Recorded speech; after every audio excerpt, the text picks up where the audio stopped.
नमस्कार, आप देख रहे हैं दूरदर्शन किसान कार्यक्रम हेलो किसान में आप सभी का स्वागत है। मैं हूं आपके साथ मोनालिसा। जैसा कि आप सभी जानते हैं कि हेलो किसान कार्यक्रम में हम अलग अलग दिन कृषि क्षेत्र से जुड़े हुए अलग अलग विषय लेकर आते हैं, जिस पर विस्तार से विशेषज्ञ मेहमानों से चर्चा करते हैं।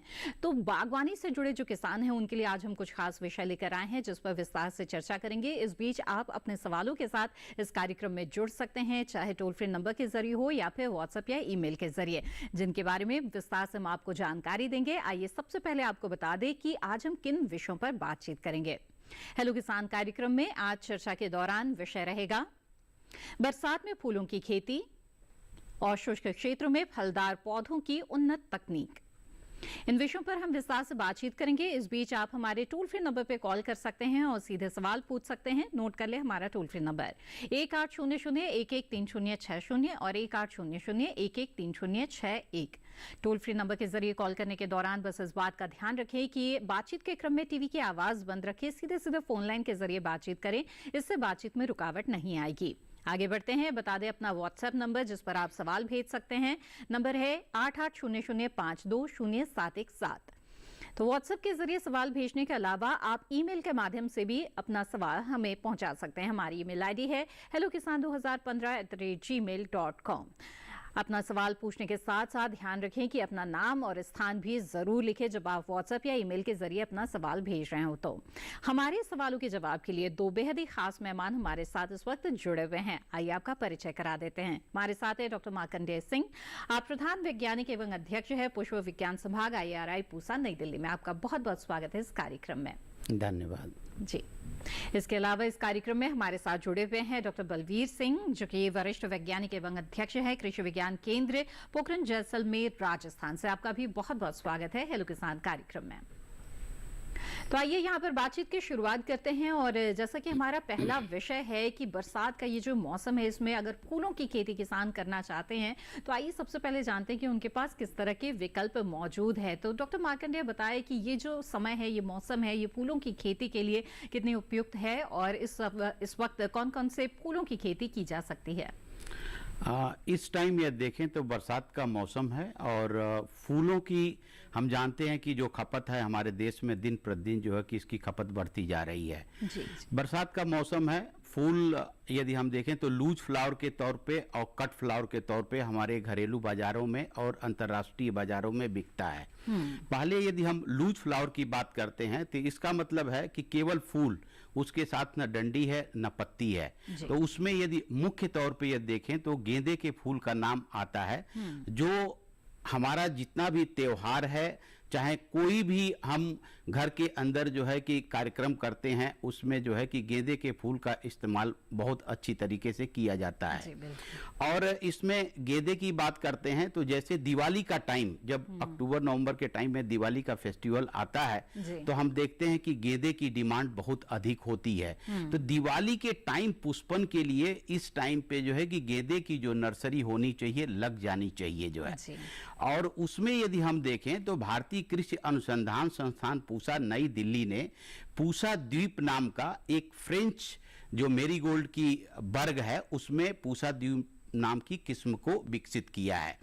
तो उसकी किसान जो है कि बहुत सारे नर्सरी इसकी डाल चुके हैं। जो नहीं डाले हैं वो किसान भाई जो है कि इसकी नर्सरी डाल लें जो है। इसी प्रकार से जो है कि यदि अफ्रीकन गेंदे की हम बात करते हैं तो उसमें जो है कि भारतीय कृषि अनुसंधान संस्थान पूसा नई दिल्ली के द्वारा विकसित की हुई गेंदा जो है कि जैसे पूसा नारंगी गेंदा और पूसा बहार गेंदा। पूसा नारंगी रंग का गेंदा है और पूसा बहार जो है पीले रंग का गेंदा है। ये भी किस्म जो है नवंबर, दिसंबर, जनवरी इसमें पुष्पन के लिए बहुत अच्छी है। बिल्कुल। तो ऐसे में ये ध्यान रखना बेहद जरूरी है कि किस समय आप नर्सरी तैयार कर रहे हैं। और क्योंकि जब फेस्टिवल का मौका होता है, त्योहार का मौका होता है, अगर उस समय बाजार में फूल आता है तो जाहिर तौर पर आपको अच्छे भाव मिलते हैं। तो ऐसे में गेंदे फूल की जब हम बात कर रहे हैं तो खुले फूल के अलावा और भी बहुत सारे कट फ्लावर्स भी है जिनके लिए बहुत ही उपयुक्त समय चल रहा है। इस बारे में विस्तार से चर्चा करेंगे। आइए उससे पहले नजर डाल लेते हैं इस रिपोर्ट पर।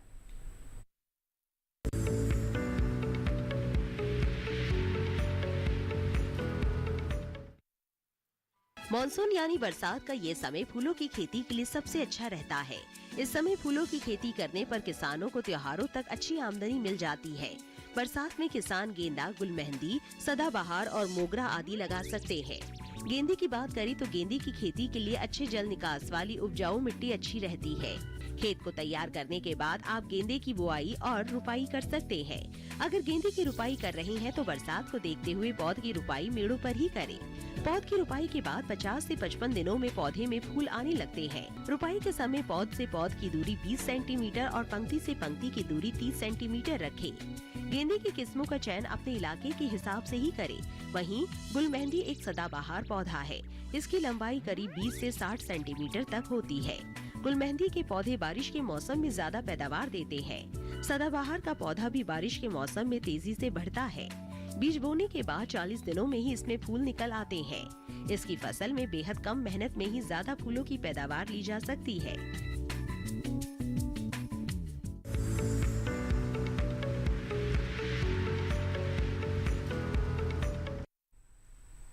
ये तो बात हुई फूलों की खेती की। आइए अब आगे बढ़ते हैं और फलों के बागों के बारे में भी जानकारी लेते हैं।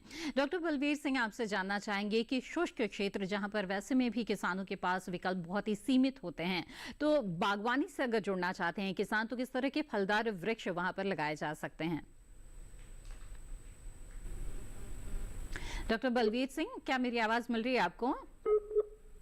चलिए, लग रहा है डॉक्टर बलवीर सिंह से हमारा संपर्क टूट गया है। हम फिर से उनसे संपर्क करने की कोशिश करेंगे। इस बीच बातचीत को यहाँ पर आगे बढ़ाते हैं और डॉक्टर मार्कंडेय, आपसे जानना चाहेंगे, जैसे कि आप गेंदे के फूल का जिक्र कर रहे थे जिसकी नर्सरी लगाने का ये उपयुक्त समय चल रहा है, इसके साथ ही बताएं कि इसके लिए जो मिट्टी होती है किस तरह की मिट्टी उपयुक्त रहती है, साथ ही नर्सरी लगाते समय किन किन बातों का ध्यान रखना जरूरी है ताकि स्वस्थ पौधे हों। जब हम फूल के लिए नर्सरी की बात करते हैं तो ये देखते हैं कि मिट्टी बलुई दोमट मिट्टी होनी चाहिए जी। और उसका जो पीएच मान हो वो 6 से लेकर के 6.5 के बीच में हो और इसमें जो कार्बनिक पदार्थ है यदि 2% के आसपास है तो हम ये मान के चलते हैं कि ये नर्सरी के लिए और फूल उगाने के लिए दोनों के लिए बहुत ही उपयुक्त मिट्टी है। इसमें क्यारी की तैयारी करने के लिए मिट्टी को बिल्कुल भुरभुरा बना लेते हैं और जो क्यारी होती है जमीन की सतह से लगभग 15 से 20 सेंटीमीटर उठी होनी चाहिए। 2 क्यारी के बीच का जो अंतराल होना चाहिए लगभग 45 सेंटीमीटर, जिसको हम 1.5 फीट कह सकते हैं, ताकि क्यारी के अंदर जब हम बीज की बुआई कर लेते हैं तो उसमें निराई गुड़ाई करने के लिए जो है कि क्यारी 2 क्यारी के बीच में इतना फासला रहे कि आदमी उसमें बैठ करके निराई गुड़ाई कर सके। इसके साथ साथ ही जैसे यदि हम देखें गेंदे की बात करते हैं या अन्य फूल जैसे सीजनल फ्लावर्स हैं, यदि उसकी भी नर्सरी डालने की बात करते हैं तो इसमें पंक्ति से पंक्ति की जो दूरी रखते हैं लगभग 6 से 7 सेंटीमीटर रखते हैं और पंक्ति के बीच में 20 से 20 के बीच की दूरी जो रखी जाती है लगभग जो है 2 से 2.5 सेंटीमीटर के आसपास रखते हैं। यदि ऐसा करते हैं तो गेंदा का पौधा जो है कि स्वस्थ जो है कि इसकी सीडलिंग तैयार होती है। और इसमें एक चीज और भी ध्यान दिया जाता है कि इसमें जो बीज की गहराई है लगभग जो है कि 1 सेंटीमीटर के आसपास हो और लगाते समय बीज को बावेस्टीन नामक जो फफूंद नाशक है उसके पाउडर से ये ट्रीट कर देते हैं तो इसमें जो डैम्पिंग ऑफ रोग आता है जो कवक के द्वारा जो है कि फैलता है, फंगस के द्वारा फैलता है, उससे भी जो है कि पुष्प उत्पादक को निजात मिल जाती है। बिल्कुल। इसके साथ ही जिन किसानों के पास गेंदे का बाग लगा हुआ है उन्हें इस मौसम में खासतौर पे किस तरह की सस्य क्रियाएं करनी चाहिए? मैं ये कहना चाहूँ कि जो किसान भाई जो है कि अभी गेंदा लगा चुके हैं तो इस टाइम पे सबसे पहले इस बात का ध्यान देना है कि खेत के अंदर जो है कि पानी का बिल्कुल ठहराव नहीं होना चाहिए। इसका मतलब उचित जल निकास का प्रबंध होना चाहिए। यदि ऐसा नहीं होगा तो देख सकते हैं कि किसान भाई कि उसकी पत्तियां नीचे से जो है कि काली पड़ करके झुलस जाती हैं। और इसी के साथ साथ यदि कहीं भी पत्तियां जो है कि काली पड़ रही हों तो कवक नाशक जैसे यदि हम मैंकोजेब M45 जिसको बोलते हैं 2 ग्राम प्रति लीटर के हिसाब से डाल करके छिड़काव कर देते हैं तो इस तरीके के जो फंगस उसके ऊपर आते हैं उनसे बचाव हो जाता है। ठीक है।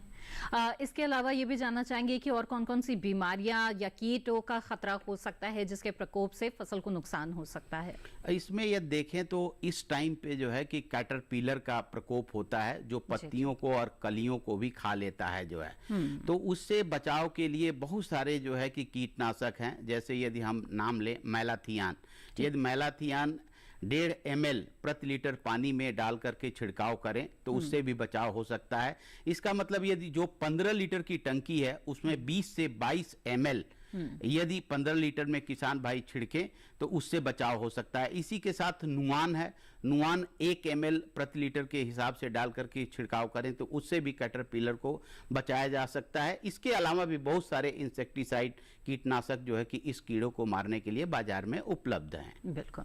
डॉक्टर मार्कंडे, आपसे ये भी जानना चाहेंगे कि ये जो फूल होते हैं ये बेहद ही नाजुक होते हैं, तो गेंदे के फूल की अगर बात की जाए तो इसकी तुड़ाई के समय किस तरह की सावधानी किसान को बरतनी चाहिए और पैकेजिंग पर क्या ध्यान देना चाहिए ताकि बाजार तक आते आते फूलों को नुकसान ना हो और भाव अच्छे मिले किसानों को? इसमें तोड़ते समय ये देखना चाहिए कि जो भी तुड़ाई कर रहा है उसी फूल को तोड़े जो पूर्ण रूप से विकसित हो। अच्छा। पूर्ण रूप से विकसित का मतलब कि उसकी पूरी पंखुड़ियां खिल गई हो, उसी फूल को तोड़ना चाहिए। दूसरी चीज की समय जो तोड़ने का समय है, यदि सुबह के समय फूल को तोड़ा जाता है तो ये देखा गया है कि उसमें नमी का जो प्रतिशत है वो अधिक होता है और उससे उसका जो सेल्फ लाइफ है वो बढ़ जाती है। गेंदे के फूल को तोड़ने के बाद यदि उसके पंखुड़ी के ऊपर नमी, ओस के द्वारा नमी हो या बरसात की नमी हो तो उसको तोड़ने के बाद कहीं छाए में जो है कि सुखा देना चाहिए ताकि ऊपर पंखुड़ी के ऊपर जो भी पानी हो वो सूख जाए। उसके बाद इसमें उसका आकार, जैसे एक ही पौधे के ऊपर हो सकता है कि एक फूल जो है कि मीडियम आकार का हो और अन्य पुष्प जो है कि उससे छोटे साइज के हों, तो उनको आकार के अनुसार ग्रेडिंग करके और इसकी पैकिंग जो है बांस की टोकरी जो आती है उसके अंदर भी किसान भाई करते हैं, और नहीं तो जो जूट का बैग होता है उसके पल्ली के अंदर भी इसको बांध लेते हैं और जो आज तुड़ाई हुई है शाम के समय या रात के समय जो है कि अपने घरेलू बाजार में यदि इसको बेचते हैं तो दूसरे दिन जो यूज करने वाला है, इस फूल को यूज करने वाला है, उसको तरोताजा फूल मिलता है। और इस प्रकार से यदि मार्केटिंग करते हैं तो ग्रोअर को जो है कि इसकी गुणवत्ता मेंटेन होने के कारण जो है कि अच्छी कीमत बाजार में मिल जाती है। बिल्कुल। तो इसी तरह से हमारी बातचीत यहाँ पर जारी रहेगी, लेकिन इस बीच कार्यक्रम के पहले कॉलर हमारे साथ जुड़ गए हैं। आइए उनका सवाल लेते हैं। विपिन जी सागर मध्य प्रदेश से इस वक्त हमारे साथ फोन लाइन पर हैं। विपिन जी, स्वागत है आपका, पूछे अपना सवाल। जी नमस्ते मैम, साहब को भी नमस्कार। मेरा सवाल ये था कि फूलों की खेती के बारे में जानना था कि जो लंबी अवधि वाले फूलों की पौधे होते हैं जैसे कनेर, चांदनी या फिर अशोक, तो इनके बारे में जानना था। उचित समय क्या है कि अभी इस बार या इस साल लगा सकते हैं, फिर कौन सी किस्म लगानी चाहिए और उचित समय है अभी या नहीं, ये जानना था। जी बिल्कुल विपिन जी, आप उस फूल की बात कर रहे हैं जो श्रब्स टाइप के हैं और ये हम जानते हैं कि बरसात के मौसम में चाहे कनेर को लगाना हो या अन्य जो भी है, चाहे आप बेला को लगाना चाहते हैं, ये समय बिल्कुल ही उपयुक्त है। और इस टाइम पे आप इसका यदि पौधरोपण करते हैं तो उसमें मृत्यु दर बिल्कुल 0 के बराबर हो जाता है। जी बिल्कुल, तो ये उपयुक्त समय चल रहा है और आप लगा सकते हैं।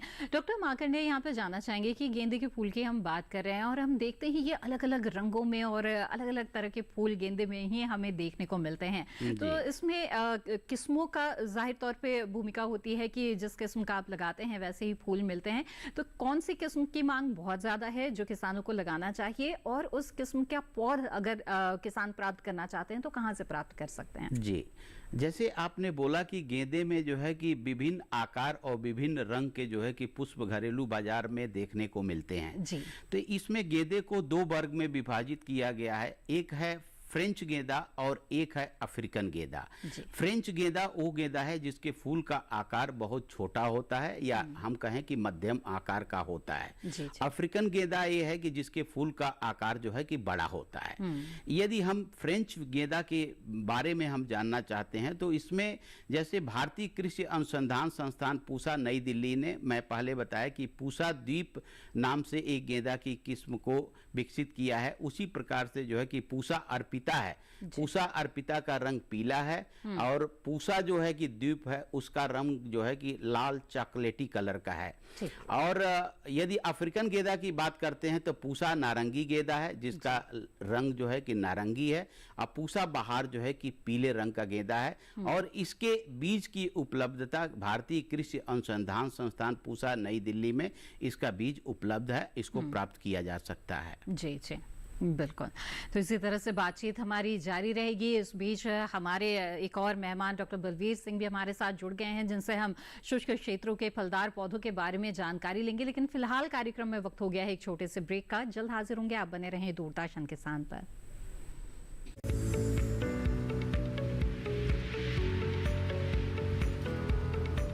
अरे भाई सुना नहीं क्या, केसीसी ने किसानों का जिंदगी बदल दिया है। देश के छोटे किसान 1,60,000 रुपए तक का कर्ज बिना किसी गारंटी को ले पाएंगे। ब्याज खोरों से भी पीछा छुटा। मैं तो जैविक खेती का पूरा सामान मंगा लिया, केसीसी का भी कोई दबाव नहीं है। ब्याज चुकाने के लिए पूरा 1 साल मिलता है। समय पर भुगतान करने पर केवल 4% के सालाना ब्याज पे लोन मिल गया मुझे। अपना आधार कार्ड, लेटेस्ट फोटो और जमीन के कागजात लेके अप्लाई करो बस। और नामांकन भरने के लिए जेब भी ढीली नहीं करनी पड़ी।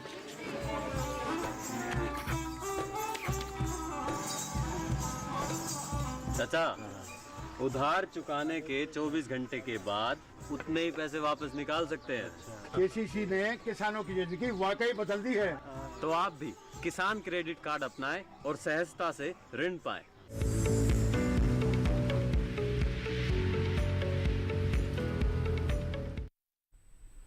ब्रेक के बाद आप सभी का फिर से स्वागत है। आप देख रहे कार्यक्रम हेलो किसान। इस कार्यक्रम में आज हम बरसात के मौसम में फूलों की खेती के बारे में, साथ ही शुष्क क्षेत्र में फलदार पौधों के बारे में बातचीत कर रहे हैं। अब तक आपने जाना कि किस तरह से बरसात के इस मौसम में गेंदे की खेती की जा सकती है और इससे किसानों को बहुत ही लाभ हो सकता है। अन्य और कौन कौन से फूल है, किस तरह से खेती करें, इसके बारे में बातचीत करेंगे। लेकिन आइए हमारे दूसरे मेहमान का रुख करते हैं और फलदार पौधों के बारे में भी जानते हैं। तो डॉक्टर बलवीर, आपसे जानना चाहेंगे शुष्क क्षेत्रों के बारे में, खासतौर पे ऐसी जगहों पर जहां पर किसानों के पास विकल्प बहुत ही सीमित होते हैं, अगर वो बागवानी से जुड़ना चाहते हैं तो किस तरह से फलदार पौधे जो है लगाए जा सकते हैं यहाँ पर, जो किसानों के लिए आर्थिक रूप से फायदेमंद साबित हो सकता है। जी मैम नमस्ते। मैं डॉक्टर बलवीर सिंह कृषि विज्ञान केंद्र पौध से सीनियर साइंटिस्ट हेड बोल रहा हूँ और सभी किसान भाइयों को मेरा सबसे पहले नमस्कार। तो क्षेत्रों में जो फलदार पौधे लगाए जा सकते हैं उनके बारे में थोड़ी एक बार जानकारी दे दूं कि शुष्क के जो फलदार पौधे हैं उनमें एक प्रकृति ने ऐसी विशेषताएं दी हैं और वो वहीं पनपते हैं जहाँ बारिश कम होती है, तापमान ज्यादा होता है और प्रकृति के अनुकूल उनके कुछ ऐसे अनुकूलताएं मिल जाती हैं। जैसे हम बेर की बात करें तो उसमें कांटे मिलेंगे, कुछ मोमिया सतह मिलेंगी। तो जो पौधे हैं उनमें वातावरण के अनुसार ढलने की एक अलग ही प्रकार की पहचान होती है, जिसकी वजह से वो शुष्क क्षेत्रों में लगाए जा सकते हैं। और शुष्क क्षेत्र में अगर हम पहचान की बात करते हैं तो जलवायु वहाँ का ऐसा हो, पारिस्थितिक तंत्र ऐसा हो कि जहाँ सर्दियों में टेम्परेचर डाउन चला जाता है, माइनस में चला जाता है, गर्मियों में टेम्परेचर जो है वो 50 डिग्री सेंटीग्रेड से ऊपर चला जाता है। यहाँ की मिट्टी की अगर हम बात करते हैं तो बलुई मिट्टी होती है तथा जो भी वातावरण है वो अनुकूल न होकर के प्रतिकूल वातावरण होता है। और इस हालात में हम जो फलदार पौधे लगा सकते हैं वही लगा सकते हैं जो इस वातावरण में पनप सकते हैं। जैसे बेर है, अनार है, आंवला है, इस तरीके के बगीचे हम इस इलाके में लगा सकते हैं। जी जी बिल्कुल। और किस तरह से बाग लगाएं और खेती के दौरान किन किन बातों का ध्यान रखना जरूरी है, इसके बारे में बातचीत करेंगे आगे। उससे पहले नजर डाल लेते हैं इस रिपोर्ट पर।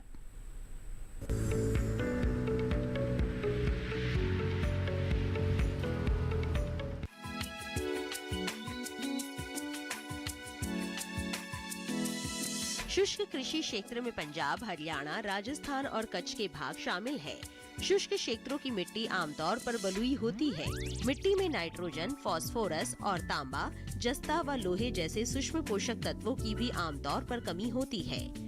शुष्क क्षेत्रों में हमें ऐसे फल वृक्षों और किस्मों का चयन करना चाहिए जिन्हें पानी की आवश्यकता कम होती हो, जिनकी वृद्धि पुष्पन व फलन ऐसे समय पर होता हो जिस समय पानी की उपलब्धता सुनिश्चित हो, जड़ें गहरी हो जाती है, क्षेत्र विशेष के लिए अनुकूल हो और सूखा अवरोधी हो।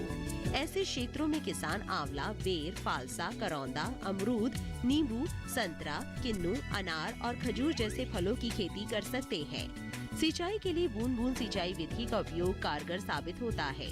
राजस्थान के जैसलमेर, बाड़मेर, बीकानेर और जोधपुर में खजूर की खेती कर सकते हैं। खजूर में लवण सहन करने की क्षमता भी अच्छी खासी होती है। खजूर का पेड़ कम से कम 40 से 50 सालों तक फल देता है, इसलिए इसके पौधों को उचित फासले पर लगाना जरूरी है। कतार से कतार और पौधे से पौधे के बीच 8 मीटर का फासला रखना चाहिए।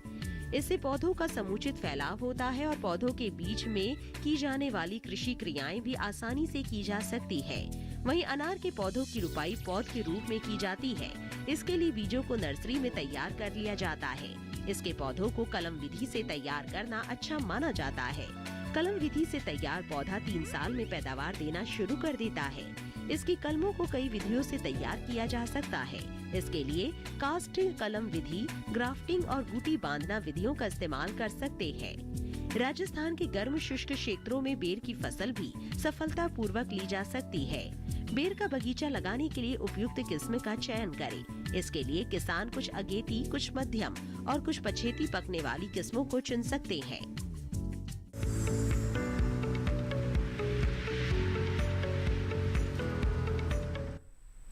जी हाँ, तो ये रिपोर्ट आपने देखी। बातचीत को आगे बढ़ाएंगे, लेकिन इस बीच हमारे साथ एक कॉलर जुड़ गए हैं। आइए उनका सवाल लेते हैं। नंद स्वरूप मिश्रा जी बाराबंकी उत्तर प्रदेश से इस वक्त हमारे साथ फोन लाइन पर हैं। नंद स्वरूप जी, स्वागत है आपका, पूछे अपना सवाल। नमस्कार, मैं जानना चाहता हूँ कि बरसात के दिनों में जो छोटी खेती की जाती है तो उनका रंग अच्छा हो, उनका धूप अच्छा हो, उनकी मार्केट में करना हो, तो हमें जो है पाली हाउस में करना चाहिए कि खुले आसमान में करना चाहिए, जिससे जो है अच्छी पैदावार हो। ये बरसात में उनके रोग और कीट का उनके पर कोई बुरा असर न पड़े। जी बताइए डॉक्टर मार्कंडेय। नंद स्वरूप मिश्रा जी, मैं ये कहूँगा कि जैसे बात अभी तक खुले खेत में गेंदे की बात हुई, यदि संरक्षित खेती की बात करते हैं तो जहाँ से आप बिलोंग करते हैं वहाँ पे इस टाइम पे जो है कि गुलदाउदी के लिए बहुत ही अच्छा मौसम है।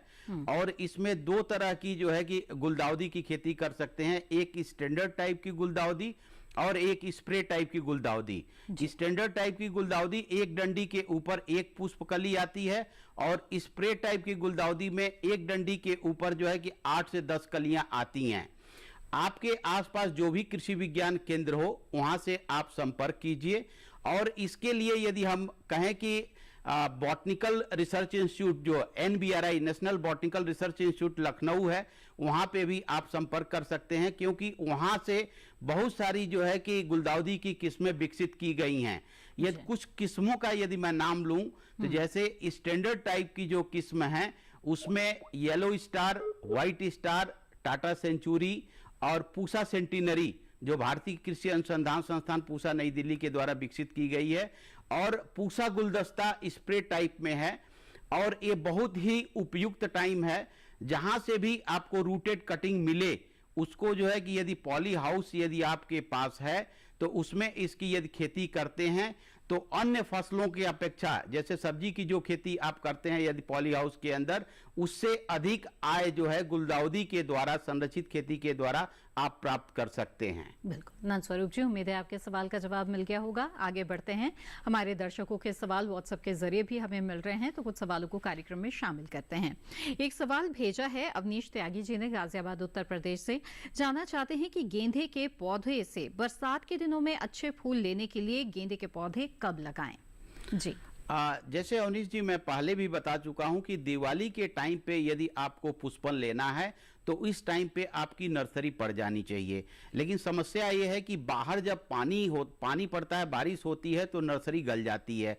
इसके बचाव के लिए नर्सरी की जो क्यारी है या तो आप पॉली हाउस के अंदर बनाएं या ओपन में आपने बनाया है तो आप ऊपर से एक स्ट्रक्चर छोटा सा बना करके उसको ढक दें। जो है अब पानी का ठहराव जो है कि उसके क्यारी के इर्द गिर्द में बिल्कुल नहीं होना चाहिए। यदि आप ये चाहते हैं कि जनवरी, फरवरी, मार्च के महीने में इसमें पुष्पन होना है तो उसके लिए सितंबर के पहले सप्ताह में हम इसकी नर्सरी को डालते हैं और सितंबर के अंतिम सप्ताह या अक्टूबर के प्रथम सप्ताह में इसको यदि हम रोपित कर देते हैं तो जो ये अधिक जल के कारण जो है कि इसकी नर्सरी गलती है, उस टाइम पे गलन उसमें नहीं होती है। जी जी बिल्कुल। आइए अब आगे बढ़ते हैं। इस वक्त हमारे साथ एक कॉलर जुड़ गए हैं, उनका सवाल लेते हैं। नईमुद्दीन जी झांसी उत्तर प्रदेश से इस वक्त हमारे साथ फोन लाइन पर हैं। नईमुद्दीन जी स्वागत है आपका, पूछिए अपना सवाल। नमस्कार मैम। जी नमस्कार, बताइए क्या जानना चाहते हैं? मेरा निवेदन ये है कि क्या जीनिया के फूल के पौध भी लगा सकते हो, क्योंकि जीनिया का फूल बड़ा सुंदर होता है किंतु इस समय कम देखने को मिलता है। जी जी। तो क्या हम जीनिया के फूल वाला पेड़ भी पौधा भी लगा सकते हैं बरसात के मौसम में? धन्यवाद जी डॉक्टर। बिल्कुल बिल्कुल, जीनिया का पौधा यह देखें तो अलंकृत बागवानी में उसका बहुत ही उपयोग है, और यह देखेंगे तो उसको गमलों में या क्यारियों में जो है कि शोभा बढ़ाने के लिए इसको लगाया जाता है, और इसमें नर्सरी में यह देखें तो एक इसका अच्छा व्यवसाय है। लेकिन यदि लूज फ्लावर के तौर पे या कट फ्लावर के तौर पे देखें तो जिनिया का इस्तेमाल नहीं किया जाता है, और इसके लिए ये टाइम बिल्कुल उपयुक्त है। कोई भी जिनिया का प्लांट यदि पॉली बैग में तैयार किया गया हो या नर्सरी में कहीं भी रूटेड मीडिया के अंदर हो, जो मीडिया जिसमें रूटिंग किया हो, तो उस टाइम पे ला करके आप गमले में लगा लें। लेकिन इस बात का ध्यान रखें कि जब तक पूर्ण रूप से पौधा विकसित नहीं हो जाता, आप जो बारिश का पानी यदि गमले में ठहराव होता है तो उसको जल निकासी का प्रबंध करें। इसका मतलब नीचे छिद्र जो है कि खुला होना चाहिए, और ऊपर यदि पानी लगता है कि उसको आपको गिरा देना चाहिए। बिल्कुल। नईमुद्दीन जी जाना आपने जिनिया के पौधे लगाने के लिए किस तरह की विधि आपको अपनानी चाहिए। आगे बढ़ते हैं और कुछ और सवालों को यहाँ पे शामिल करते हैं। हमारे एक दर्शक ने सवाल भेजा है, लेकिन अपना नाम और स्थान नहीं लिखा है। हम बार बार अपने दर्शकों से गुजारिश करते हैं कि सवाल व्हाट्सएप या ईमेल के जरिए जब आप भेजते हैं तो साथ में अपना नाम और स्थान भी जरूर लिखें। बहरहाल सवाल उन्होंने ये पूछा है कि खजूर की खेती के लिए पौधे कहां से खरीदे और पौध से पौध की दूरी कितनी रहेगी। तो डॉक्टर बलवीर बताएं इसके बारे में। खरीदने के लिए हमें सरकारी इंस्टीट्यूट से खरीदने चाहिए, कृषि विश्वविद्यालय से खरीदने चाहिए, और आजकल कृषि कल्चर के पौधे आ रहे हैं। जो अतुल एक कंपनी है जोधपुर में, उसका भी टाई अप है, वहां से भी आप इन पौधों को खरीद सकते हैं और खरीद के इनको अच्छी तरीके से आप लगा सकते हैं। जी जी बिल्कुल। आइए अब आगे बढ़ते हैं और उम्मीद है कि इस जानकारी से हमारे किसान साथियों को जरूर लाभ होगा। बातचीत को आगे बढ़ाते हुए डॉक्टर मार्कंडे, मैं आपसे जानना चाहूंगी कि अभी हमारे बहुत सारे किसान हैं जो फूलों की संरक्षित खेती करना चाहते हैं और कर भी रहे हैं। ऐसे में जानना चाहेंगे कि खुले खेत के मुकाबले संरक्षित खेती अगर फूलों की करते हैं तो इसमें क्या फर्क पड़ता है उत्पादन या गुणवत्ता के मामले में? खासतौर पर गुलदाउदी का जिक्र भी अभी आपने किया कि किसान इसके संरक्षित खेती कर सकते हैं, तो इससे क्या अंतर पड़ता है? संरक्षित खेती में यह देखें तो कीड़े मकोड़ों का जो प्रकोप है खुले खेत से बहुत कम होता है, और इसके साथ साथ जैसे जाड़े के मौसम में जो अभी हम गुलदाउदी लगाएंगे उसमें पुष्पन होगा जाकर के जाड़े में। जब जाड़े में खुले आसमान में जो है कि तापमान बहुत कम हो जाता है, उस टाइम पे यह देखें तो हमारा जो संरक्षित संरचना है उसके अंदर रात का तापमान खुले खेत के तापमान से अधिक होता है। और ये देखा गया है कि पौधे की बढ़वार के लिए दिन का तापमान और रात का उचित तापमान होना दोनों ही बहुत ही उपयोगी है। अन्यथा जो है कि यदि रात का तापमान बहुत नीचे गिर जाता है तो ये देखा गया है कि गुलदाउदी की जो कलियों का आकार है वो छोटा रह जाता है, और पत्तियों में जो चमक और बढ़वार होनी चाहिए वो भी नहीं हो पाती है।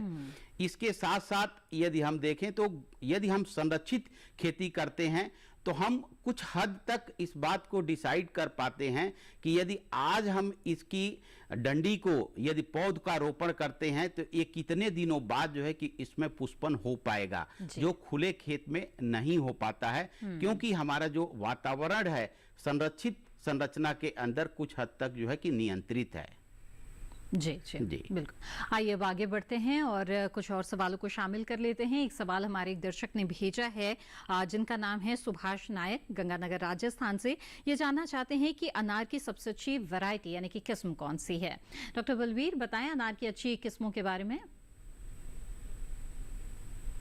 अनार की किस्मों की अगर हम बात करते हैं तो किस्म जो है वो ट्रू टाइप होनी चाहिए, उसका जीनोटाइप है वो एकदम प्योर होना चाहिए, और उसमें कटिंग से और बूटी से जो पौधे तैयार किए जाते हैं वो पौधे हमें लगाने चाहिए। और इस प्रकार की जो किस्में हैं आजकल, पहले बहुत सारी किस्में थी, गणेश, जालोर, सीडलेस, जोधपुर रेड, जो आजकल मार्केट में देखने को नहीं मिलती है, लेकिन आज जो वैरायटी निकली है, जो महाराष्ट्र एनआरसी इसका जो सेंटर है वहां से वैरायटी निकली है, सिंदूरी है, एरेक्टा है, ये वैरायटी है आज किसानों के लिए बहुत ही फायदेमंद हो रही है। और ये किसानों के लिए अपने खेत में इनको लगाना चाहिए और ज्यादा से ज्यादा मुनाफा लेना चाहिए। बिल्कुल।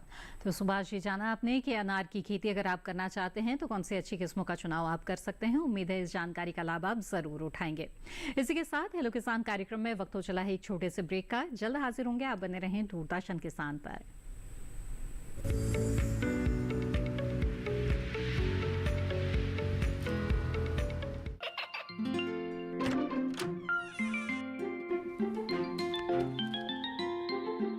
ये क्या हो रहा है?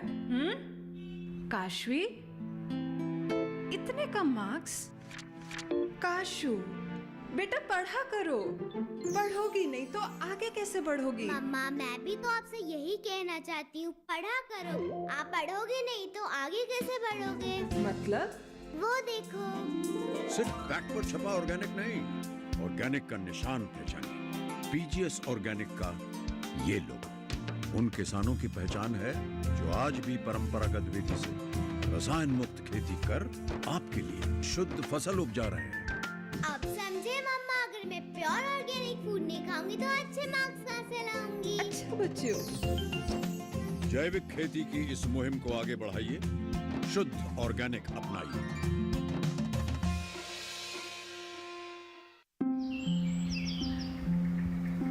अरे अरे अरे क्या कर रहा है? इधर इधर इधर, हम बोल रहे हैं तेरे बीजू का। पुतला बोल रहा है? हाँ, पक्षियों से तो हम खेत को बचा लेते हैं, पर इन घातक रसायनों से कैसे बचाएं? मतलब? देख बेटा, तू जो ये अंधाधुंध रसायन मिलाता है ना, मिट्टी की सेहत बिगड़ने लगी है। और जब माटी ही कमजोर पड़ जाएगी तो उपज कैसे सेहतमंद होगी? हाँ? अरे पहले ऐसा नहीं था, पूछना अपने बड़े बुजुर्गों से, कैसे फसल लहलहाती थी, शुद्धता झलकती थी। हाँ, माटी भी तंदुरुस्त और लोग भी। पहली वाली बात कहाँ? पर अब तो सब यही डाले हैं। सब नहीं, आज भी लाखों जागरूक किसान परंपरागत विधि से फसल उगा रहे हैं। खर्चा कम और उपज की कीमत भी बेहतर पा रहे हैं। ठीक है भाई, मैं भी आज से जैविक खेती शुरू करूंगा। माटी से प्रेम की परंपरा है परंपरागत खेती।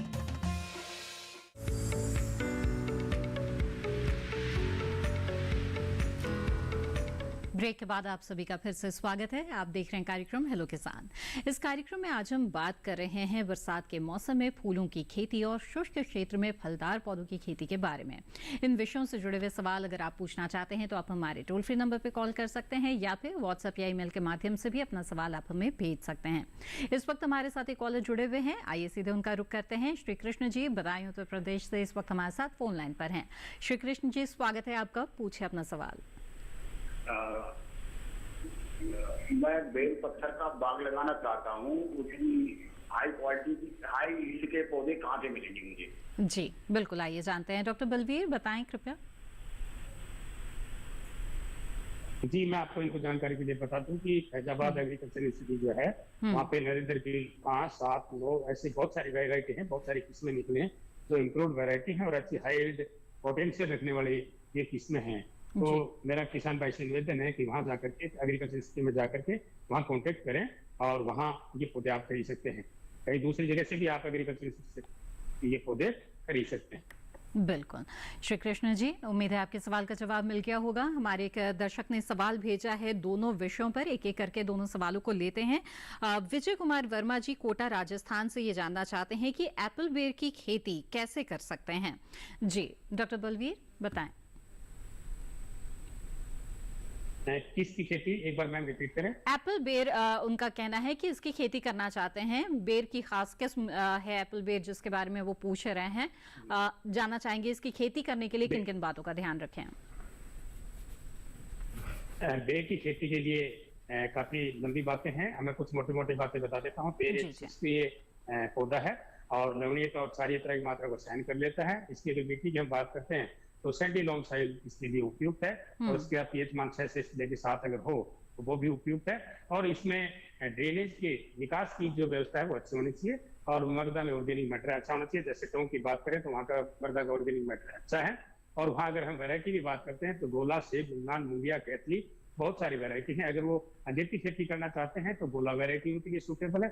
अगर मध्यम किस्म करना चाह रहे हैं तो मध्यम और अंतिम जो मैं आपको बताना था डेट उमरान में कुछ सुविधाएं पानी की होनी चाहिए जहां वो खेती कर सकते हैं। तो ये किस्में हैं, वो किस्में लगा करके वो अच्छी खेती कर सकते हैं।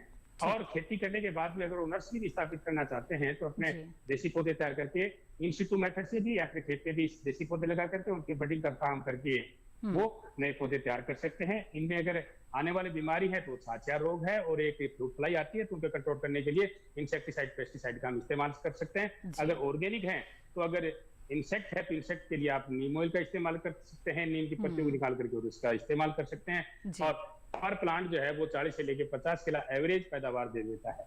Thank you. तो ये तो कुछ मुख्य बातें हुई बेर की खेती के बारे में। दूसरा सवाल लेते हैं विजय कुमार वर्मा जी का। ये जानना चाहते हैं कि गुलाब की खेती खुले खेत में कैसे करें। जी गुलाब की खेती यदि खुले खेत में करना है तो मैं ये कहूँगा कि जो लूज फ्लावर के गुलाब हैं, जिनकी जो है कि कलियां तोड़ करके, जो खुली हुई कलियां तोड़ करके बाजार में बेची जाती हैं, उसकी खेती करना चाहिए। यदि राजस्थान में यदि हम बात करते हैं तो पुष्कर एक ऐसा क्षेत्र है जहाँ पे इसकी खेती रोजा चाइनेंसिस नामक जो गुलाब है, इसकी खेती जो है कि बड़े पैमाने पे की जा रही है। इसकी खेती करने के लिए जो मिट्टी का चुनाव आप करें, इस तरह की मिट्टी होनी चाहिए कि जिसमें जल का भराव ना हो, जल निकास का उचित प्रबंध हो और इसमें जो है कि बलुई दोमट हो, इसमें कार्बनिक पदार्थ रिच हो। इसकी खेती करने के लिए इस प्रकार की मिट्टी उपयुक्त है। इसके पौधे के प्राप्ति के लिए आप जो है कि आसपास की नर्सरी, यदि राजस्थान में है तो पुष्कर में बहुत सारे ऐसे किसान हैं, जब इसका अक्टूबर नवंबर के महीने में इसकी प्रूनिंग करते हैं तो उसकी कलम लगा करके इसके पौधों को बेचते हैं। यदि वहाँ से नहीं तो आप वहाँ पे कृषि विज्ञान केंद्र से भी आप संपर्क कर सकते हैं, जहाँ से इसके कलम के द्वारा बनाए गए पौधों से जो है आप इसको रोपण करके इसके पूर्ण रूप से इसके पौधे का विकास कर सकते हैं। इसके लिए ये देखा गया है कि यदि 1 साल आपने इसका पौधरोपण कर दिया तो इसका बगीचा, जो गुलाब के लूज फ्लावर उत्पादन करने का जो बगीचा है, लगभग 8 से 10 साल तक के लिए लगता है। इसमें पौधे से पौधे के बीच का जो फासला होना चाहिए 1 मीटर के आसपास होना चाहिए और क्यारी में जो है पंक्ति से पंक्ति के बीच का जो फासला होना चाहिए वो लगभग 1.5 मीटर होना चाहिए, क्योंकि इसके पौधे की बढ़वार काफी बड़ी होती है और इसमें कांटे होते हैं। यदि आप बिल्कुल पास पास इसको रोपित कर देंगे तो इसके जो है कि फूल की तुड़ाई करने में काफी कठिनाई होती है। ये देखा गया है कि इसका पौधा लगाने के लगभग 4 से 5 महीने के बाद इसमें पुष्पन होने लगता है और एक अच्छी आय अर्जित करने का एक ये बहुत अच्छा स्रोत है। बिल्कुल। तो विजय जी, आपके दोनों सवालों के जवाब आपको मिल गए हैं बेर की खेती और गुलाब की खेती के बारे में। आगे बढ़ते हैं, यहाँ पर अगले कॉलर हमारे साथ जुड़ गए हैं, उनका सवाल लेते हैं। देवेंद्र सिंह जी इस वक्त हमारे साथ भरतपुर राजस्थान से फोन लाइन पर जुड़े हुए हैं। देवेंद्र जी, स्वागत है आपका, पूछे अपना सवाल। नमस्कार जी। हम गुलदावरी और रजनीगंधा की खेती करना चाहते हैं, कौन से समय तो होती है? जी, गुलदाउदी की खेती करने के लिए तो यह टाइम बिल्कुल ही उपयुक्त है। यदि आप खुले खेत में लगाना चाहते हैं तो भी उपयुक्त है और यदि आप संरक्षित खेती करना चाहते हैं तो भी उपयुक्त है। इसमें पौध जो है 2 तरीके से तैयार किया हुआ बाजार में आपको मिलेगा। एक तो कटिंग से बना हुआ मिल सकता है, दूसरा जो है कि डायरेक्ट जो है कि जो मदर प्लांट, जो मातृ पौधे हैं, यदि उसमें नीचे से ताजे शक्कर निकले हैं तो उसको भी आप लगा सकते हैं। दूसरा, इसमें गुलदाउदी में एक गुलदाउदी होता है मौसमी गुलदाउदी, जो लूज फ्लावर के लिए भी इस्तेमाल किया जाता है, जिसका सितंबर के महीने में हम नर्सरी डालते हैं और ये जनवरी या फरवरी के महीने में इसमें पुष्पन होता है। उसकी खेती यदि करनी है तो आप सितंबर के महीने में जो है कि इसकी नर्सरी आप डालें जो है। और दूसरा क्या सवाल था? मैं रजनीगंधा के बारे में। रजनीगंधा की खेती करने के लिए आप फरवरी से लेकर के 15 मार्च तक यदि इसके आप ट्यूबर किसी भी किसान से, यदि आप मेरठ के आसपास यदि देखें तो बहुत सारे किसान ऐसे हैं जो रजनीगंधा की खेती जो है कि बड़े पैमाने पे करते हैं, इसी तरीके से फरीदाबाद के आसपास भी करते हैं। वहाँ से आप ट्यूबर लें, 15 फरवरी से लेकर के 15 मार्च के बीच में यदि उसको आप लगा देते हैं तो ट्यूबर लेते समय इस बात का ध्यान जरूर रखें कि वो फिंगर थिकनेस का होना चाहिए। मींस जो है कि यदि पतला ट्यूबर बिल्कुल ले लेंगे तो उसमें उस वर्ष में पुष्पन नहीं होता है। और एक ट्यूबर से दूसरे ट्यूबर के बीच का जो हम फासला रखते हैं लगभग जो है कि लाइन में 30 सेंटीमीटर और लाइन से लाइन के बीच का जो फासला होता है वो लगभग 45 सेंटीमीटर रखते हैं। जो आपने फरवरी के महीने में रजनीगंधा का ट्यूबर लगाया है इस टाइम पे उसमें पुष्पन होगा। जी तो देवेंद्र जी, उम्मीद है इन जानकारियों का लाभ आप जरूर उठाएंगे। आगे बढ़ते हैं, यहाँ पर कुछ और सवालों को लेते हैं। डॉक्टर बलवीर, एक सवाल भेजा है हमारे एक दर्शक विष्णु कुमार जी ने अलवर राजस्थान से। ये जानना चाहते हैं कि अमरूद के पौधे कहाँ से खरीदें।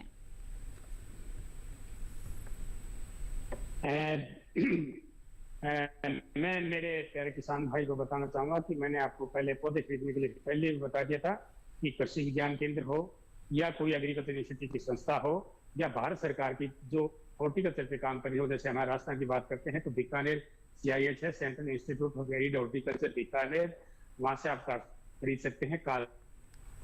अपने जो दूध पड़ता है वहां से आप पौधे खरीद सकते हैं। तो ये जो जितनी भी बीज खरीदना हो चाहे प्लांटिंग मटेरियल खरीदना हो, तो मैं आप लोगों को ये सलाह दूंगा कि आप किसी कृषि विज्ञान केंद्र पे या किसी कृषि की एक अच्छी जो संस्थाएं हैं आपको खरीद सकते हैं। जी बिल्कुल। आइए अब आगे बढ़ते हैं और अगले कॉलर का रुख करते हैं। इस वक्त हमारे साथ विकास कुमार जी गोंडा उत्तर प्रदेश से फोन लाइन पर जुड़े हुए हैं। विकास जी, स्वागत है आपका, बताइए क्या जानना चाहते हैं। जी नमस्कार मैम। जी नमस्कार, बताएं। मैम हमारे पास लैंड कम है, ठीक है, तो मैं छत पे गमले में गेंदे का फूल खेती कर सकता हूँ जी। आइए और इसमें क्या नाम कौन सा खाद यूज करें, या जैसे बहुत लोग कहते हैं कि इसमें क्या नाम मैं भूल रहा हूँ कौन सा वो होता है। जी, खाद के बारे में जानना चाहते हैं कि किस तरह का खाद इस्तेमाल करें अच्छी बढ़वार के लिए। और गमले में हो सकता है कि नहीं। जी जी, आइए जानते हैं। जी डॉक्टर मार्कंडेय। विकास कुमार जी, मैं एक चीज सुझाव दूंगा। यदि छत के ऊपर यदि आप चाहते हैं कि गेंदा की खेती करके आप आय अर्जित करें तो इसमें मेरा ये सुझाव रहेगा कि आप इसको लूज फ्लावर के लिए उत्पादन ना करें, बल्कि आप प्लास्टिक की थैलियों में यदि इसका पौध तैयार करके अब पुष्पन के अवस्था में यदि आप एज ए नर्सरी मैन यदि इसको बेचते हैं तो छत के ऊपर जो है कि लगभग जो है कि एरिया के हिसाब से आप काफी पॉली बैग में पौधे तैयार कर सकते हैं। और एक बैग में जो पौधा होता है यदि वह पुष्पन की अवस्था में है तो लगभग 20 से 25 रुपए के आसपास का बिक जाता है। और उस टाइम पे यदि आप देखें जनवरी फरवरी के महीने में गेंदे का फूल जो है कि औसतन जो बाजार में बिकता है लगभग 1 किलो की जो कीमत मिलती है 20 से 25 रुपए मिलती है। तो मैं तो ये सुझाव दूंगा कि लूज फ्लावर प्रोडक्शन के बजाय आप जो है कि इसके पौध सामग्री को उगा करके और आप लोगों को बेचें तो छत पे इससे अधिक आय अर्जित कर सकते हैं। बिल्कुल। तो विकास जी, यहाँ पर बहुत अच्छी जानकारी आपको मिल गई है। उम्मीद है कि इस सुझाव पर आप जरूर गौर करेंगे। आगे बढ़ते हैं। डॉक्टर बलवीर, आपसे जानना चाहेंगे कि आंवला एक ऐसा फल है जिससे कई तरह के उत्पाद बनाए जाते हैं और बाजार में अच्छी मांग रहती है। ऐसे में अगर इसके बाग लगाना चाहते हैं तो किन किन बातों का ध्यान किसानों को रखना चाहिए। आंवला का बाग लगाते हैं तो अपने शुद्ध क्षेत्रों में आंवला जो है बहुत ही एक महत्वपूर्ण फसल है जी। आप इसके बाग लगाने से पहले आप देख लीजिए कि भूमि की रिक्वायरमेंट जो है वो कैसी होनी चाहिए, पानी की रिक्वायरमेंट कैसी होनी चाहिए, क्लाइमेट कैसा होना चाहिए। मैंने इसके लिए कहा था कि एग्रो क्लाइमेटिक जोन जो है अपने राजस्थान का जो है, हमारे यहाँ का राजस्थान का जो क्लाइमेटिक जोन है वो इसके लिए सूटेबल है। यहाँ के ज्यादा टेम्परेचर को भी सहन कर सकता है और थोड़े कम टेम्परेचर को भी सहन कर सकता है। और इसमें एक खासियत है कि इसमें फ्लावरिंग जो है वो जनवरी फरवरी के महीने में शुरू हो जाती है और छोटे से फल पड़ने शुरू हो जाता है। जैसे अप्रैल और मई का महीना आता है तो इसमें जो बड डेवलप होती है वो बड सुसुप्त अवस्था में चली जाती है और जैसे बारिश का सीजन आ जाता है तो आंवले की ग्रोथ होना शुरू हो जाती है। तो बारिश के सीजन में ही आंवला पनपना शुरू हो जाता है। अगर हम इनमें किस्मों की बातें करते हैं तो फ्रांसिस है, चकैया है, हाथी जूल है और एने के नाम से नरेंद्र आंवला के नाम से बहुत सारी किस्में हैं जो आप नरेंद्र देव फैजाबाद एग्रीकल्चर से भी खरीद सकते हैं। और सियाइया जो बीकानेर मैंने आपको बताया था वहां से भी खरीद सकते हैं। इसकी खेती बहुत ही लाभदायक है। इसके जैम, जेली, कैंडी, मुरब्बा, अचार, ये बहुत सारी चीजें इससे बनाई जा सकती हैं और किसान भाई इसको लगा करके खेत में अच्छा मुनाफा कमा सकता है, क्योंकि ये एक आयुर्वेदिक पौधा भी है और इसके साथ साथ में एक एक्स्ट्रा इनकम भी जनरेट करता है और घर पे इनको लगाना, खेत में लगाने इनको शुभ भी माना जाता है। बिल्कुल। तो विस्तार से जाना आपने आंवले की खेती के बारे में। आइए अब आगे बढ़ते हैं, कुछ और सवालों को शामिल करते हैं। हमारे एक दर्शक जिन्होंने अपना नाम स्थान नहीं लिखा है, व्हाट्सएप पर उनका सवाल आया है, उसे कार्यक्रम में शामिल कर लेते हैं। सवाल भेजा है कि फूल की खेती के लिए ट्रेनिंग कहाँ से ले, और साथ ही जानना चाहते हैं जरबेरा की खेती के बारे में। जी डॉक्टर मार्कंडेय। फूल की खेती की ट्रेनिंग के लिए आपके आसपास जो कृषि विज्ञान केंद्र हैं या जो कृषि विश्वविद्यालय हैं, वहाँ पे पुष्प विभाग हैं, वहाँ से आप प्रशिक्षण ले सकते हैं। नहीं तो भारतीय कृषि अनुसंधान संस्थान पूसा नई दिल्ली में जो पुष्प एवं भूदृश्य निर्माण संभाग है, वहाँ पे भी आकर के आप फूलों की खेती करने के लिए तकनीकी जानकारी को आप प्राप्त कर सकते हैं। जहाँ तक रही जरबेरा की खेती की बात, तो जरबेरा की खेती जो है कि संरक्षित खेती होती है और इसके लिए संरक्षित संरचना होनी चाहिए। और इसमें यदि इसका आप पौध जो है टिश्यू कल्चर के द्वारा जो विकसित किया हुआ पौधा ही जो है कि अधिकांश तौर पे व्यावसायिक तौर पे खेती करने के लिए इस्तेमाल किया जाता है। और इसको रेज बेड जो आपकी संरक्षित संरचना है उसमें लगभग जो है कि 25 से 30 सेंटीमीटर जमीन की सतह से 1 मीटर चौड़ी क्यारी बनाते हैं और 2 रो सिस्टम प्लांटेशन करते हैं। एक पौधे से दूसरे पौधे का जो अंतराल होगा 30 सेंटीमीटर होगा और लाइन के बीच में जो अंतराल होता है 50 सेंटीमीटर होता है। एक बार आपने जरबेरा का पौधरोपण कर दिया तो ये लगभग 3 से 4 साल तक लगातार पुष्पन होता है। लेकिन इसके लिए मैं ये कहूंगा कि जो आपकी संरचना हो, जो संरक्षित संरचना है उसमें साइड से भी वेंटिलेशन होना चाहिए, रूफ से भी वेंटिलेशन होना चाहिए। अन्यथा गर्मी के मौसम में जब तापमान बहुत अधिक होगा तो इसमें बहुत सारी रोग व्याधियों का प्रकोप होता है। जी जी बिल्कुल। तो ये कुछ बातें हैं जो जरबेरा की खेती के दौरान ध्यान रखना चाहिए।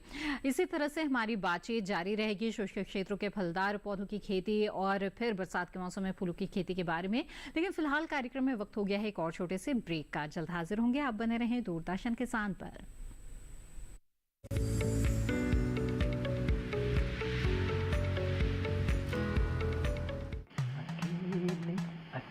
अरे वाह भैया, अकेले अकेले। अरे तू भी ले, पर खाएगा कैसे? मैं ऑर्गेनिक खेती की बात कर रहा रे बेटे। अकेले अकेले खेती कब तक करेगा? मतलब गांव में 20-25 किसानों का समूह बना के पंजीकरण करवा ले, फिर सरकारी ट्रेनिंग भी मिलेगी और मुफ्त जैविक बीज खाद भी। फिर बीजीएस ऑर्गेनिक की सरकारी मोहर के साथ तेरी उपज आकर्षक पैक में पहुंचेगी बड़े बाजार तक। अच्छा? हाँ। अरे भाई कहाँ चल दिया? सबको साथ लाने, आमदनी बढ़ाने। तो किसान भाई समझ गए ना? साथ मिलकर ऑर्गेनिक खेती कीजिए, अपनी परंपरा को आगे बढ़ाइए, ज्यादा मुनाफा कमाइए। माटी से प्रेम की परंपरा है परंपरागत खेती।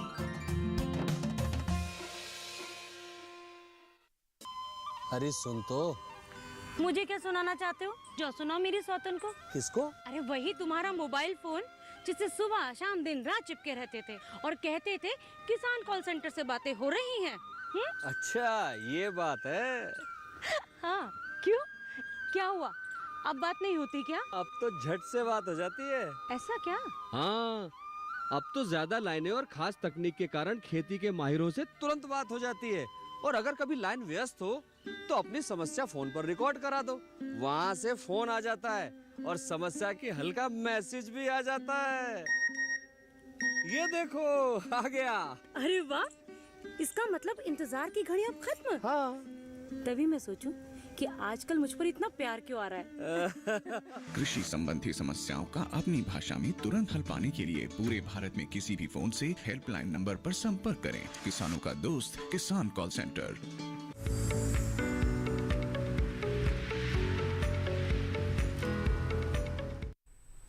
ब्रेक के बाद आप सभी का फिर से स्वागत है। आप देख रहे हैं कार्यक्रम हेलो किसान।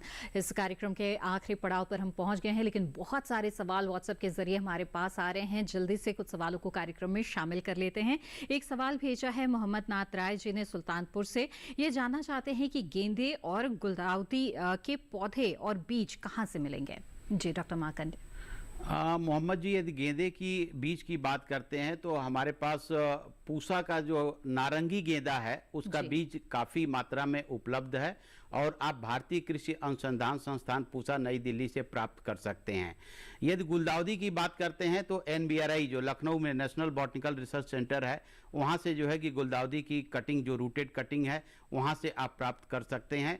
और ये दोनों के लिए ही बिल्कुल उपयुक्त टाइम है। बिना विलंब किए हुए आप चाहें तो इसके प्लांटिंग मटेरियल को आप परचेज कर लें और अपनी जो है कि जहाँ पे नर्सरी तैयार करना है गेंदे की नर्सरी तैयार करें और जहाँ पे गुलदाउदी की कटिंग लगा करके व्यावसायिक इसकी खेती करना चाहते हैं आप उसकी खेती कर सकते हैं। बिल्कुल। आइए अब आगे बढ़ते हैं, अगला सवाल यहाँ पर लेते हैं। अगला सवाल भेजा है पवन कुमार जी ने हिमाचल प्रदेश से। ये जानना चाहते हैं कि नींबू के पौधे में क्या करें कि वो गर्मी के मौसम में फल दें। डॉक्टर बलवीर को सुझाव देना चाहेंगे आप? जी, नींबू के पौधे में फलदार पौधे जो नींबू है उनमें क्या करें कि उससे फल आना शुरू हो जाए। जी मैं आपको बता दूं मेरे किसान भाई को कि नींबू में 3 प्रकार की बहार आती हैं। एक को अम्बे बहार बोलते हैं जो जनवरी फरवरी में फूल आते हैं, एक को मृग बहार बोलते हैं जो जुलाई अगस्त में फूल आते हैं, और एक को हस्त बहार बोलते हैं जिसको अक्टूबर नवंबर में फूल आते हैं। अब देखना ये है कि वहाँ का वातावरण कैसा है। अगर बारिश अच्छी होती है और बारिश के साथ में इरिगेशन के साधन हैं तो उनको अम्बे बहार लेनी चाहिए। जो जनवरी फरवरी में जो फूल आएंगे वो मई जून के अवेलेबल हो जाएंगे। अगर बारिश आती है थोड़ी बहुत और इरिगेशन के साधन हमारे पास नहीं है तो वो मरग बहार पे जाएं। जुलाई अगस्त में फ्लावरिंग स्टेज आएगी और उससे जो फल बनेंगे वो बारिश के सीजन में ही उनके तैयार हो जाएंगे तो उनको वो बाहर लेनी चाहिए। तो इनमें बाहर ट्रीटमेंट करना पड़ता है। 3 साल में 3 बार जो बाहर आ रही है उसमें से एक बाहर का हमें सिलेक्शन करना है जिससे कि हमारा जो उत्पादन है वो बढ़ेगा। अगर बार बार हम साल में 3 बार बाहर लेंगे तो इससे क्या है कि पौधे की कमजोरी आएगी, उसमें पोषक तत्व की कमी होगी और पौधा कमजोर होगा। इसमें डाइपैक की समस्या आनी शुरू हो जाएगी जिसकी वजह से हमारा पौधा जो है वो 8-10 साल में ही नष्ट हो जाएगा। तो इन बातों का विशेष तौर से इन किसान भाइयों को ध्यान रखना चाहिए। बिल्कुल। डॉक्टर बलवीर आपसे जानना चाहेंगे, ये तो बात पहाड़ी क्षेत्र की हो गई, लेकिन अगर शुष्क क्षेत्र की बात करें तो क्या यहाँ पर भी नींबू वर्गीय कुछ फलों के पौधे बाग जो है वो लगाए जा सकते हैं? जी शुष्क यहाँ जो वातावरण है जैसे मैं राजस्थान की बात करता हूँ तो राजस्थान का जो पश्चिमी इलाका है भी लगाए जा सकते हैं। लेकिन नींबू के लगाने में सबसे बड़ी दुविधा ये है कि क्लोराइड आयन जमीन के अंदर नहीं होना चाहिए और वो ही आयन जो है वो पानी में भी नहीं होना चाहिए। और अगर मिट्टी और पानी की जांच करके अगर लगाया जाए तो नींबू की पैदावार यहाँ बहुत अच्छी पैदावार होती है। बहुत सारे ऐसे पौधे हैं जो बहुत अच्छी पैदावार देते हैं और उसमें कुछ प्रिकॉशन बरतने की आवश्यकताएं होती हैं। जैसे मैंने आपको बाहर ट्रीटमेंट का बताया था कि साल भर फूल आते रहते हैं लेकिन हमें लेने वही हैं जो हमें इकोनॉमिक हो। मार्केट की वैल्यू को हमें देखना है कि मार्केट की वैल्यू कौन से महीने में ज्यादा बढ़ती है और इसी के अनुसार हम बाहर ट्रीटमेंट करते हैं। बाहर ट्रीटमेंट का सीधा सा तात्पर्य ये है कि वो फूल लेने हैं जो हमें मार्केट वैल्यू दे सके और वो फूल छोड़ देने हैं या उनको हटा देने हैं या ऐसा स्प्रे कर दें जिससे वो फूल आए नहीं। तो इस तरीके का बाहर ट्रीटमेंट कर करके हम अच्छा मुनाफा ले सकते हैं और वो भी राजस्थान में अच्छी तरीके की इनको करते हैं। यहाँ के किसान भी बहुत अच्छा मुनाफा ले रहे हैं। बिल्कुल। डॉक्टर बलवीर सिंह, आपने बहुत अच्छी जानकारियां हमें दी इस कार्यक्रम में। आपका बहुत बहुत धन्यवाद हमारे साथ जुड़ने के लिए।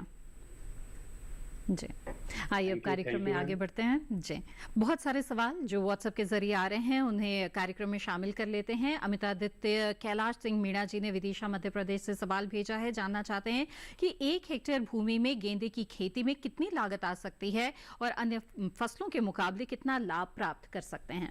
जी डॉक्टर मार्कंडे। मीना जी, 1 हेक्टेयर क्षेत्रफल में यदि गेंदे की खेती करना चाहते हैं तो इसमें लगभग जो है लागत जो है कि 60 से 70 हजार रुपए की लागत होती है।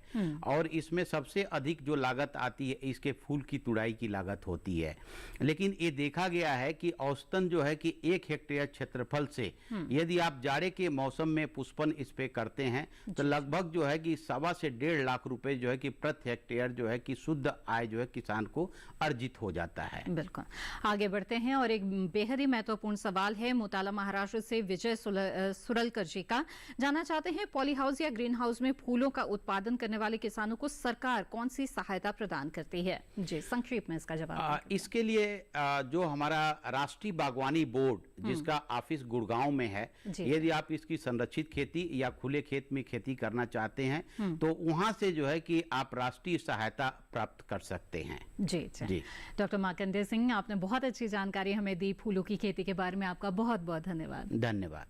तो विस्तार से जाना आपने कि किस तरह से फूलों की खेती के जरिए आपको काफी आर्थिक मुनाफा हो सकता है, लेकिन कुछ बातों का ध्यान रखना भी इस बीच जरूरी होता है। इसके साथ ही शुष्क क्षेत्रों में आप कौन कौन से फलों के बाग लगा सकते हैं। उम्मीद है कि इन जानकारियों से आपको जरूर लाभ होगा। आगे बढ़ते हैं और हेलो किसान कार्यक्रम के कल के विषय के बारे में आपको बता दें। हेलो किसान कार्यक्रम में कल जिन विषयों पर चर्चा होगी वो है कृषि एवं खाद्य पदार्थों का निर्यात, साथ ही अंगूर के बगीचे की देखभाल। इन विषयों पर कल के कार्यक्रम के दौरान चर्चा की जाएगी। इस बीच आप अपने सवाल हमें भेज सकते हैं ईमेल के माध्यम से। अपना सवाल भेजने के लिए ईमेल आईडी नोट कर ले, hellokisan2015@gmail.com। इसके साथ साथ अलग अलग सोशल मीडिया के प्लेटफॉर्म्स के माध्यम से भी आप हमारे साथ लगातार जुड़े रह सकते हैं। Facebook, Instagram, Twitter handle TV screen पर फ्लैश किए जा रहे हैं। इनसे जुड़कर कार्यक्रम से जुड़ी जानकारी भी आपको मिलती रहेगी और साथ ही आप अपना सवाल भी हमें भेज सकते हैं। आपको बता दें कि हेलो किसान कार्यक्रम में अगर आप कुछ सवाल भेजना चाहते हैं तो दूरदर्शन किसान के कॉल सेंटर नंबर पर भी आप कॉल कर सकते हैं। हमारा टोल फ्री नंबर है 1800-113060। सोमवार से शनिवार सुबह 6 बजे से रात 10 बजे के बीच कॉल करके आप अपने सवाल दर्ज करा सकते हैं। साथ ही हेलो किसान कार्यक्रम को आप कभी भी यूट्यूब चैनल के जरिए भी देख सकते हैं। हमारे यूट्यूब पेज पर जाने के लिए टीवी स्क्रीन पर दिखाए जा रहे इस QR कोड को स्कैन करें। इससे आप सीधे सीधे हमारे यूट्यूब चैनल से जुड़ जाएंगे, जहां पर आप हेलो किसान के किसी भी एपिसोड्स को देख सकते हैं। इसी के साथ हेलो किसान की आज की कड़ी में बस इतना ही। दीजिए इजाजत, आप बने रहें दूरदर्शन किसान पर। नमस्कार।